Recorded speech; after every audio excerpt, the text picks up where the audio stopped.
vez de estar aqui convosco para discutir este tema. Como já mencionaste, um tema sensível que se alastra na nossa sociedade e que às vezes não tem se falado. Chamo-me Ercília Patel, sou pedagoga, trabalho mais com a educação das crianças e também esposa do pastor Mitesh Patel e, de momento, servimos a Igreja Adventista na África do Sul, onde temos cuidado de várias igrejas e é o nosso campo missionário. Então, isso é um pouquinho daquilo que é a Ercília.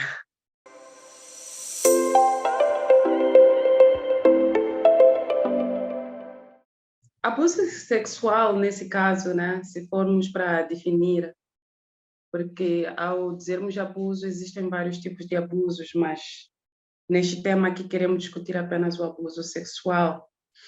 E abuso sexual, nesse caso, é uma expressão que é usada de forma ampla, que é usada para categorizar atos de violência sexual em que não há consentimento da outra parte.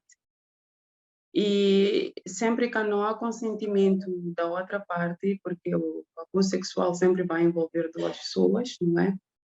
E fazem parte deste tipo de violência qualquer prática com teor sexual, não precisa ser consumado, qualquer prática de teor sexual que seja forçado, como a tentativa de estupro, carícias indesejadas, mesmo usando palavras, mesmo sexo oral forçado. E o abuso sexual também pode acontecer se a pessoa não estiver em condições de dar seu consentimento. Em caso de estar sob efeito de álcool ou outras drogas, ou dormindo, ou mentalmente incapacitado. Só sempre que a pessoa não está em condições de dar o seu consentimento, ou mesmo que esteja na sua mente normal e não te dá o consentimento e a pessoa força, então sempre encontramos-nos perante a um abuso sexual.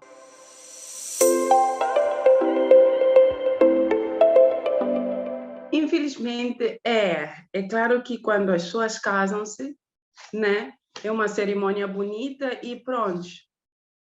Esperamos que daí em diante viverão felizes para sempre. Mas, infelizmente, as estatísticas de muita coisa que vem acontecer vêm provar que é possível que ocorra abuso sexual dentro do casamento, entre os casais. E o abuso sexual entre casais é muito pouco discutido, porque tomamos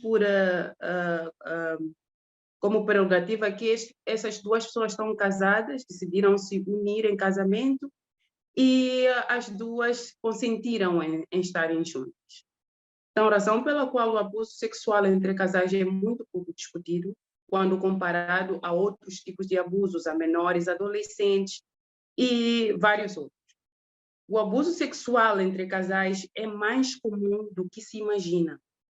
E este tipo de abuso sexual trata-se de quando o marido ou a esposa, né, um dos cônjuges, obriga o outro a fazer sexo com ele sem o seu próprio consentimento. Nesse caso, usando a violência física, porque às vezes o abuso sexual entre casais acaba incluindo também violência física, psicológica, para conseguir o que se quer. E como esta atividade sexual é presente nos relacionamentos, nesse caso estamos a falar entre casais, muitas culturas não olham isto como um abuso sexual ou como violência conjugal, porque acredita-se que é obrigação, não é? As mulheres têm a obrigação de manter as relações sexuais com seus esposos e vice-versa. Então, por causa desta parte cultural, às vezes este tema não é discutido porque poucos acreditam que possa ocorrer um abuso entre casais. Por exemplo, dos 193 países que integram as organizações das Nações Unidas, a ONU, apenas 52 países consideram o sexo forçado no casamento como crime. Então, nem sempre esse sexo forçado no casamento, em alguns países, até é considerado crime. Quer dizer que consideram como se, pronto, é normal, tem que acontecer. um tem que satisfazer o 8, queira sim, queira não. Então, 193 países, apenas 52 o consideram como crime. Mas, infelizmente, sim, o abuso sexual nos casamentos tem ocorrido e os números só tendem a aumentar, infelizmente.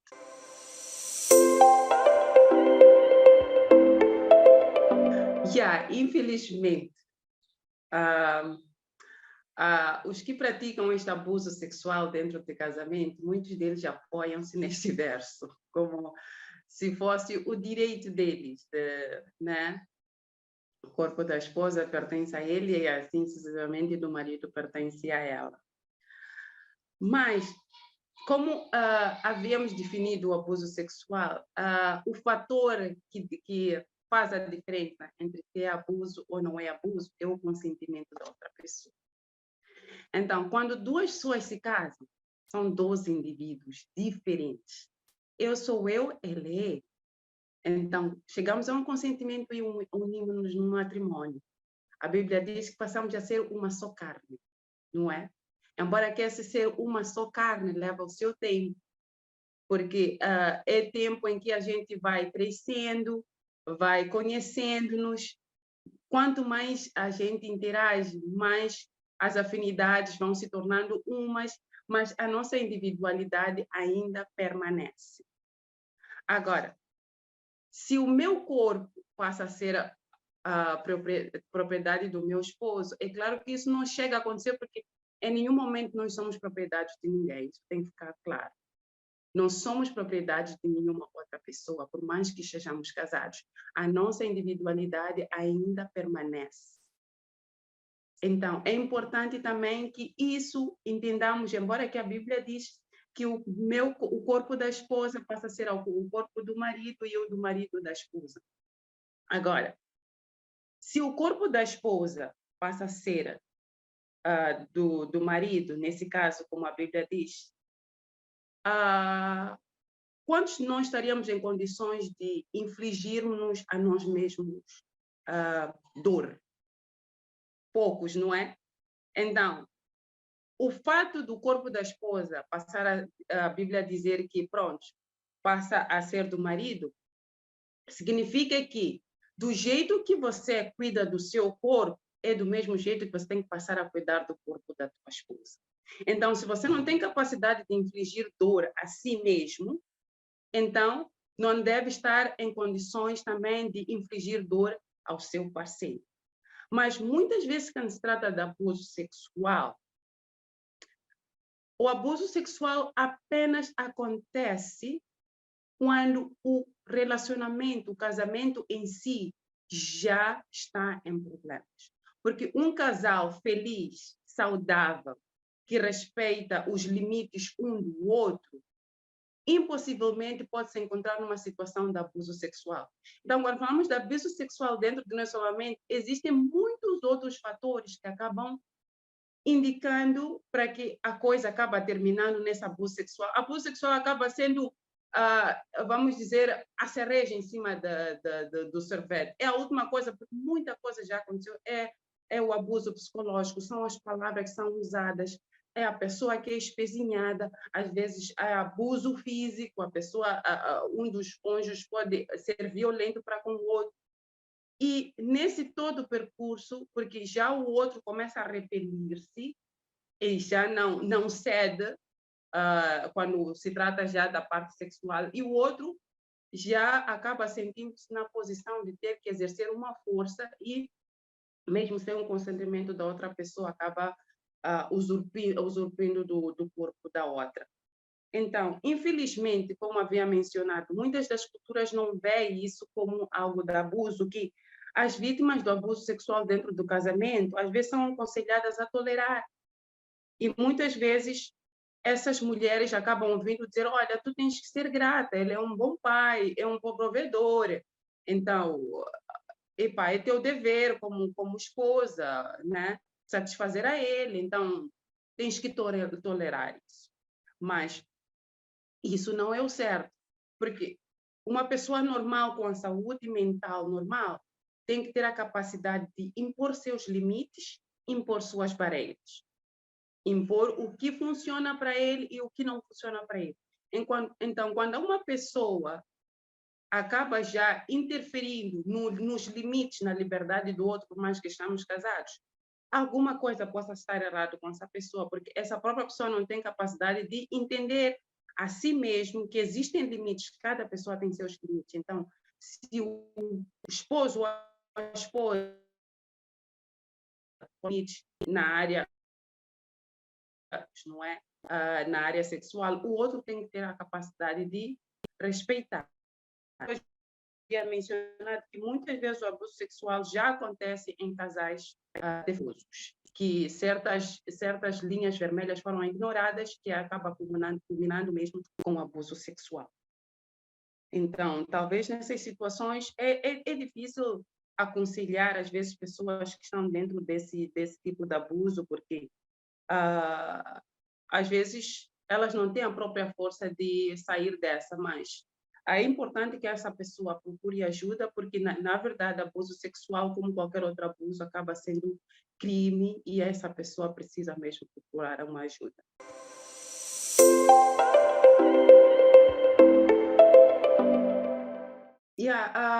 São várias causas, mas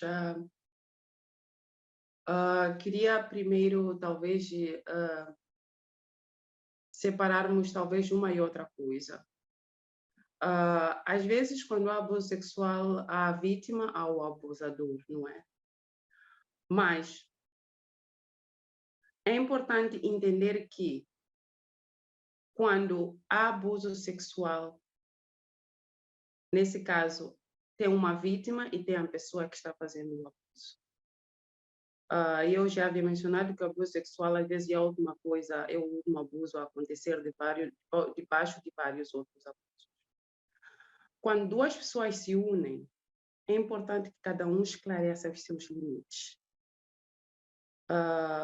O que é que funciona para mim, o que é que não funciona para mim. Por exemplo, às vezes duas pessoas ainda estão na fase do namoro e um dos companheiros já vai usando palavras não boas, de espezinhar o outro. E nós vamos tolerando essas palavras. Às vezes, nós vemos, eu não gosto do jeito que ele me trata, não é? Ou não gosto do jeito que ela fala comigo, ela me desrespeita. E nós vamos tolerando. Quer dizer que nós não estamos a respeitar a nossa própria mente. A nossa mente está dizendo alguma coisa, que, olha, este lugar onde tu estás não é confortável para ti. E nós decidimos continuar nesse mesmo ambiente. Então, quanto mais nós permanecemos neste mesmo ambiente, temos as nossas razões. Por que é que continuamos com a tal pessoa que nos faz sentir de uma forma não confortável? E, às vezes, essas coisas acontecem no namoro e porque talvez estejamos desesperados para casar ou a família está lá por detrás, acabamos casando-nos com essas pessoas que já nos deixam inseguras, já trabalham na nossa baixa autoestima. Então, quer dizer que eu não consegui impor limites, que isto para mim funciona, isto não funciona. Comigo, não deves falar desta maneira, ou não podes me tratar desta maneira.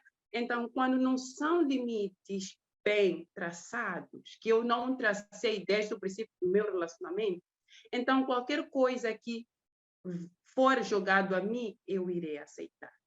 É muito importante quando estamos a entrar no relacionamento, mesmo que seja até um casamento, que esses limites possam ser tratados. Agora, por que as pessoas às vezes não colocam esses limites? Às vezes é porque as pessoas próprias por si só não se conhecem.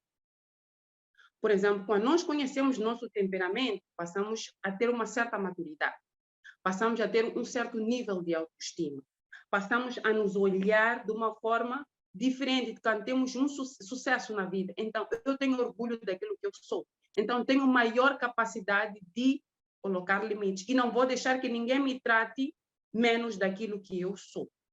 Então, quando as pessoas já têm uma baixa autoestima, eles se colocam no terreno em que qualquer coisa funciona para eles. Então, isso dá mais poder ao abusador.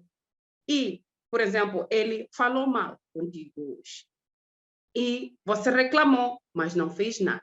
Então, ele vai, ok, leva aquilo como se fosse algo banal. Então, quando encontramos várias vítimas de qualquer abuso, estamos a falar num casamento, muitas das vezes são limites que não foram respeitados e a pessoa, como vítima, deixou se levar. Então, quanto mais nós não respeitarmos a nós mesmos, mais o abusador terá mais causas de fazer com que isso aconteça conosco. Porque temos que ter em mente que nós somos responsáveis por tudo o que acontece conosco. Não somos obrigados a estar num lugar onde não nos sentimos bem ou a estar com uma pessoa que não nos faz sentir bem. Agora, as causas que fazem com que alguém abuse a certa outra pessoa são várias. Os abusadores têm várias características, não é? E, às vezes, as mulheres, ou mesmo assim como homens, podem permanecer num relacionamento em que há esse abuso com a esperança de que a pessoa mude. Só que, às vezes, a pessoa é assim. Para ele já não se respeita, já não conhece os seus limites. Então, para ele, é normal o que ele está a fazer. E porque eu não imponho os limites, então aquilo dá-lhe mais poder dele continuar a fazer. E aquilo vai continuando, vai perpetuando. E pronto, o nosso corpo, a nossa mente começa a ficar doente, porque estamos numa relação de abuso. E o nosso corpo começa a tentar se defender. Por exemplo, quando a vítima ouve a voz da pessoa que a trata mal, a tendência é de querer afastar-se dessa pessoa. Por exemplo, no casamento, você já começa a evitar estar com o teu esposo ou esposa, e o teu corpo começa a repelir-se, razão pela qual, às vezes, o esposo ou a esposa, sempre que chega aquela hora, talvez, da noite, como evita, às vezes pode inventar desculpas para não ter que entrar dentro da relação sexual, porque você já está a repelir essa pessoa e você se encontra num ambiente que já não é saudável para ti e a tua mente já não está em condições. Então, quando isso já vai acontecendo dia após dia, então o outro companheiro diz, ei, eu quero os meus direitos. Então, aí acaba já impondo e às vezes já acontece o abuso sexual. Já aconteceram várias vezes com pessoas que disseram, olha, eu fui evitando, pronto. Aí depois ele acabou amarrando-me e pronto. E consumiu o ato sem o meu consentimento e acabou me violando, mesmo estando casado. Mas, às vezes, essas vítimas, por exemplo, quando estão nessas condições, podem até ir falar com um advogado, meter o caso e tudo mais. Aí depois de algum tempo reconciliam-se e tiram o caso. Então, este abusador, a palavra dessa pessoa não serve. Então, continua nesse ciclo de abusar, indo abusando, e porque a pessoa não toma nenhuma consequências. Então, no casamento, é importante entender que é importante traçar limites e respeitar. Se você diz que isto não funciona comigo, é importante que você faça a tua palavra acontecer. Se isto é não, porque quando você cede a primeira vez a um certo tipo de abuso, seja qual ele for dentro do casamento, aquilo dará mais força para que mais certos abusos possam acontecer e naturalmente você vai começar a repelir a outra pessoa e a outra pessoa, por achar que tem direito, já abusou em várias outras áreas, vai ter mais a capacidade de usar a força para conseguir alcançar o seu consumar o ato sexual, que nesse caso acaba sendo mesmo o abuso sexual. Então, no casamento, eu acho que as vítimas que sofrem qualquer tipo de abuso são elas que têm que levantar, tomar uma decisão e fazer valer os seus limites e as suas próprias palavras, porque abusadores serão sempre abusadores. E às vezes ficamos em relacionamentos abusivos na esperança que a pessoa mude. E a pessoa pode nunca mudar. A melhor coisa que nós podemos fazer conosco mesmo é conhecermos a nós mesmos, conhecer os nossos limites e cuidar de nós mesmos. quanto mais eu me cuidar como indivíduo, menos estarei em frente a um certo tipo de abuso, neste caso é abuso sexual. E quanto mais nós crescermos, é o único jeito, talvez, de lutarmos contra esses abusos é as vítimas devem entender que você tem um poder de parar com isso, com esses abusos. Deixar de sentir-se de vítima, mas tomar uma posição de dizer não e tomar os seus limites. É claro que nas nossas culturas, às vezes, as pessoas querem têm as suas razões, não querem divorciar-se, porque a sociedade vai dizer isto e aquilo. Então, vão ficando nesse relacionamento abusivo, que isto acaba afetando a tua saúde mental. E quando a cabeça não regula, como se diz, o corpo é que paga. O teu corpo vai começar a repelir o teu companheiro, queira você, queira não. Por quê? Porque a mente, tua saúde mental já está completamente afetada. Então, causas de abuso sexual são várias, mas o único meio de acabar com esses abusos é a pessoa que está sendo vítima tomar uma posição definitiva naquele relacionamento.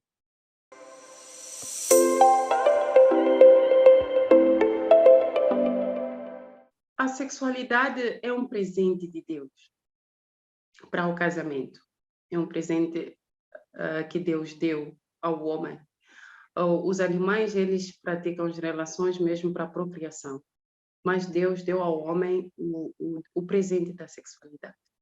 E quando ela é praticada dentro do casamento, obedecendo as regras pelas quais Deus deu ao instituir o casamento, ele acaba sendo o culminar do amor entre duas pessoas.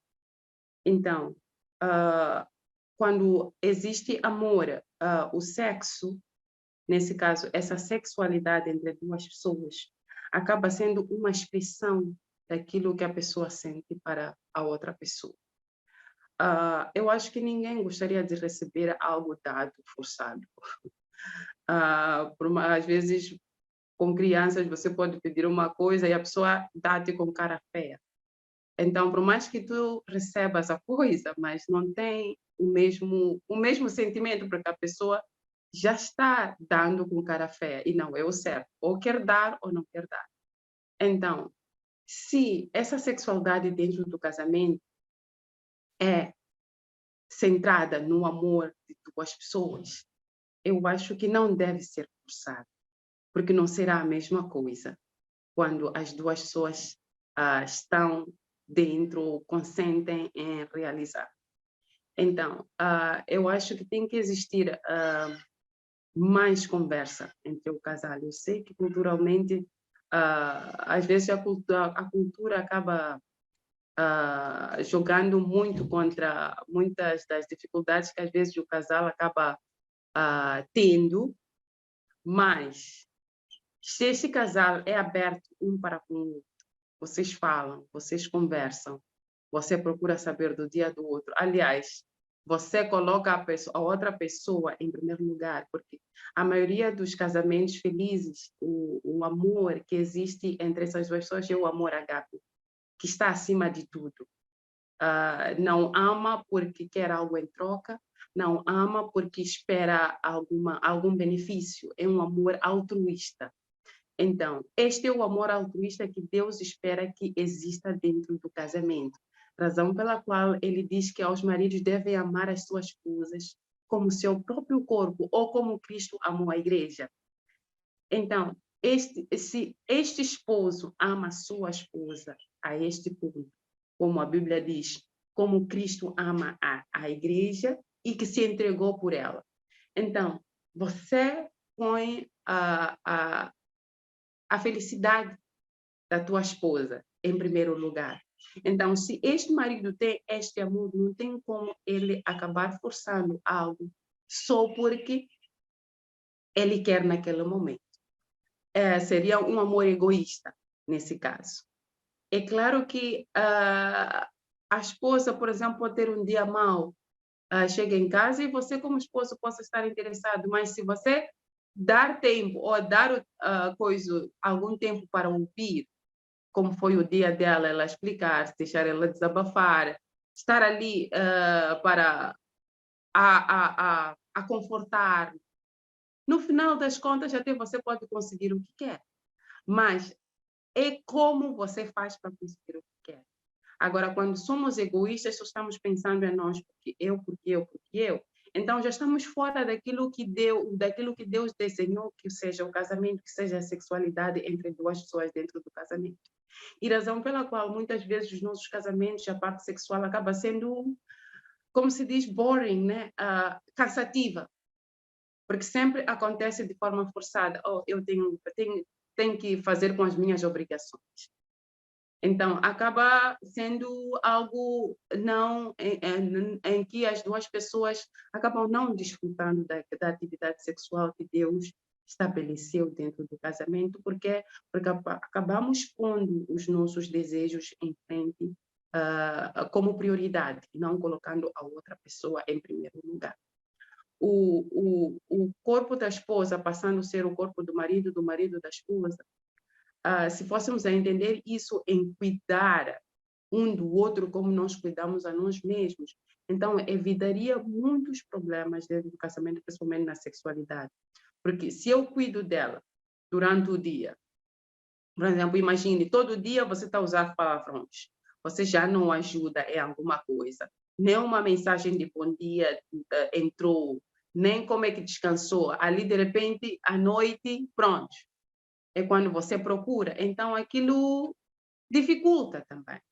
Então, se você como esposo, por exemplo, deseja praticar a sexualidade com sua esposa, vamos dizer, no final do dia, que também faça com que o dia dela seja leve. A sexualidade não inicia apenas à noite, tem que ser todo dia. Desde a hora que vocês acordam, vocês já começam a preparar o clima para a noite. Eu vou interagir, eu vou viver dia após dia. Então, eu cuidar um do outro. Eu cuido dele, ele cuida de mim. E ali, a sexualidade acaba acontecendo com maior consentimento. Mas, infelizmente, não, muitas vezes não, às vezes não é isso que acontece, mas eu acredito que o homem tem que entender que tem que cuidar. Aí depois, é que nem uma planta. Você quer comer uma manga, você tem que cuidar da planta que é a mangueira. Então, se você não se dá tempo de regá-la, não se dá tempo de tirar o capim, não se dá tempo de podar essa planta, que tipo de fruta esta planta iria te trazer? Não seria uma fruta saudável nesse caso, não seria uma fruta doce. Então, do mesmo jeito acontece com a esposa, sim, ela às vezes pode ceder, pode não estar em condições de fazer essa prática, mas pode acabar cedendo. Mas seria muito melhor se você, como esposo, preparasse-a para este ato. E ali vocês os dois poderiam desfrutar, em vez de, pronto, apenas usar o teu poder ou pronto, porque você é esposa, tem que ceder. Então, seria muito mais melhor de você prepará-la para que vocês os dois possam desfrutar deste ato sexual, que foi uma bênção que Deus deu ao ser humano, que deve ser praticado dentro do casamento.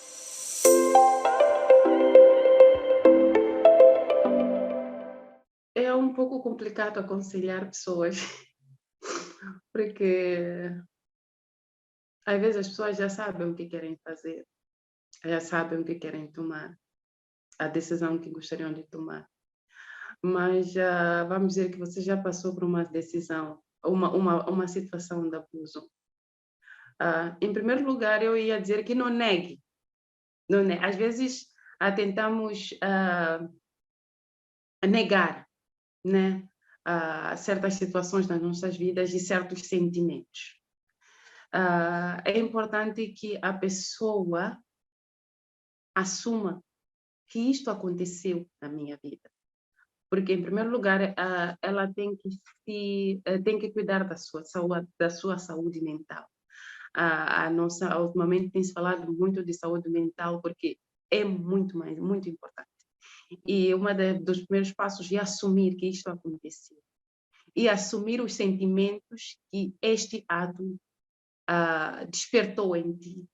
Haverão sentimentos de raiva, contra o abusador, contra a pessoa que a abusou, e às vezes nós tentamos reprimir esses sentimentos de raiva.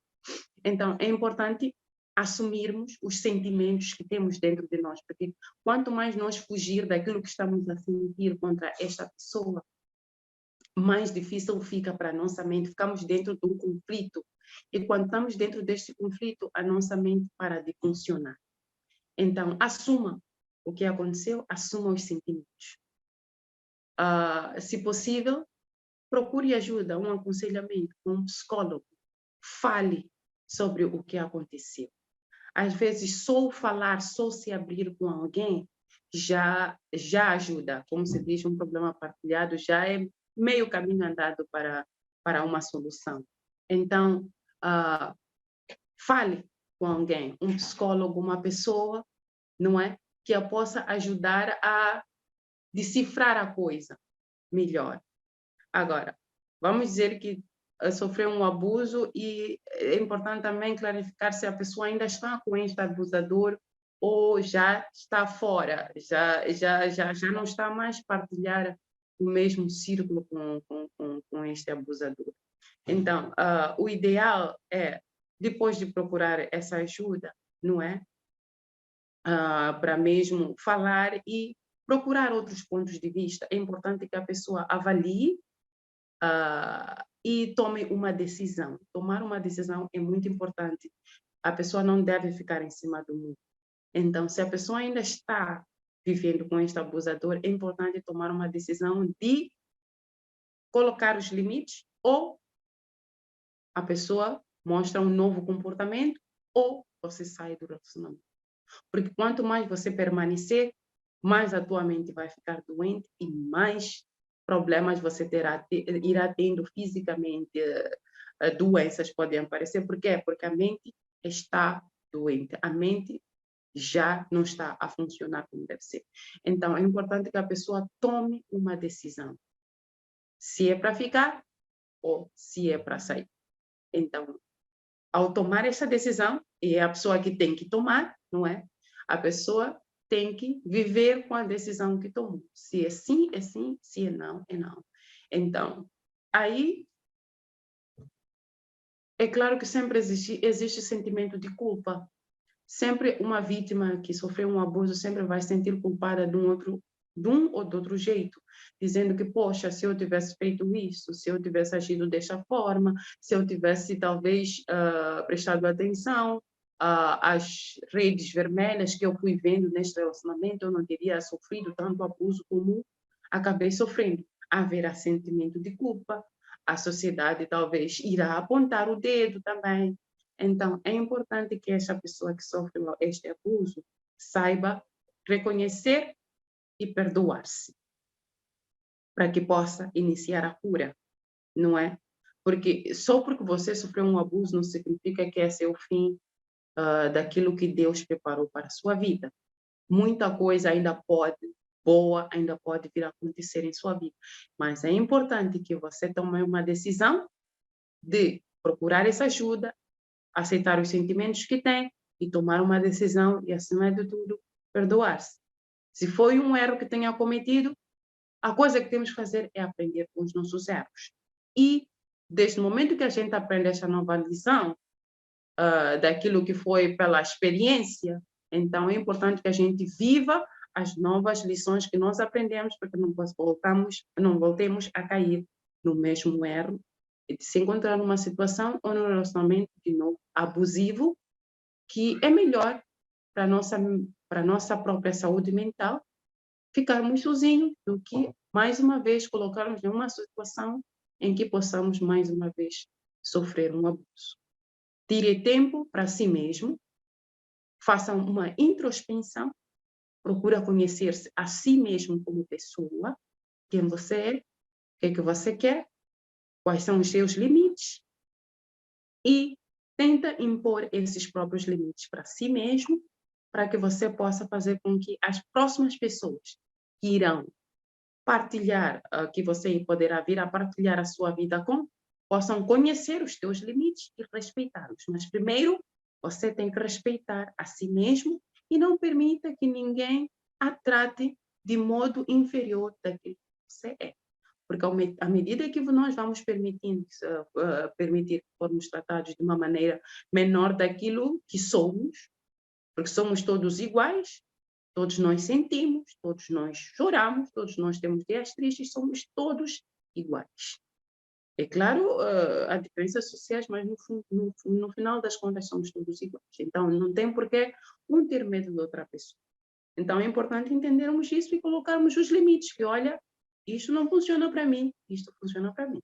Então, é o único jeito de evitarmos abusos no futuro, perdoarmos e, pronto, reiniciarmos numa nova página, cuidando-se a nós mesmos. Quanto mais nós cuidarmos, mais estaremos isentos de abusos vindos de outras pessoas. As pessoas têm seus problemas, têm as suas dificuldades com saúdes mentais, e do jeito que cada um foi educado, cresceu. Então, a única coisa que eu posso fazer é cuidar de mim mesma e colocando os meus limites para que não possa ser uma vítima de um abuso sexual. Como considerações finais, eu ia dizer que, olha, o casamento foi instituído por Deus, não é? Eu sei que a cultura acaba, às vezes, interferindo, mas que fique claro que o casamento foi instituído por Deus. A sexualidade dentro do casamento foi instituída por Deus. E quanto mais nós nos aproximarmos desse Deus, nós estaremos mais em condições de amar a outra pessoa. Eu não posso dar a uma outra pessoa, ao meu companheiro, aquilo que eu não tenho. Então, como se diz, faça aos outros aquilo que gostarias que eles fizessem para contigo. Mateus 7, verso 12. Então, às vezes, acabamos em relacionamentos abusivos porque o nosso companheiro ou a nossa companheira já não tem aquele amor, ele não tem algo para nos dar. Então, é importante nós aprendermos a crescer. Quanto mais nós crescermos em termos de maturidade para conosco, aceitarmos a nós mesmos, mais estaremos em condições de amar outra pessoa. Nós não temos condições de amar outra pessoa se não nos amarmos a nós mesmos. Então, vamos aprender a vivermos dentro do nosso casamento do jeito como Deus estabeleceu que o casamento fosse. Não vamos usar os versículos bíblicos ou a Bíblia para os nossos atos egoístas. Sempre a Bíblia, em tudo quanto formos a ler, coloca o nosso próximo em primeiro lugar e depois a nós. Então, se tem mesmo dentro do casamento, se vivermos nesta base, em que a minha esposa ou meu esposo está em primeiro lugar, antes de mim, então, mais abusos serão evitados e passaremos a ter relacionamentos mais respeitosos, relacionamentos que vão fazer com que a nossa autoestima cresça, a nossa saúde mental fique mais saudável e possamos desfrutar daquilo que Deus instituiu para o casamento seja. Então, vamos sempre colocar o outro em primeiro lugar, antes dos nossos próprios desejos, antes dos nossos próprios motivos, em qualquer situação que o outro esteja em primeiro lugar.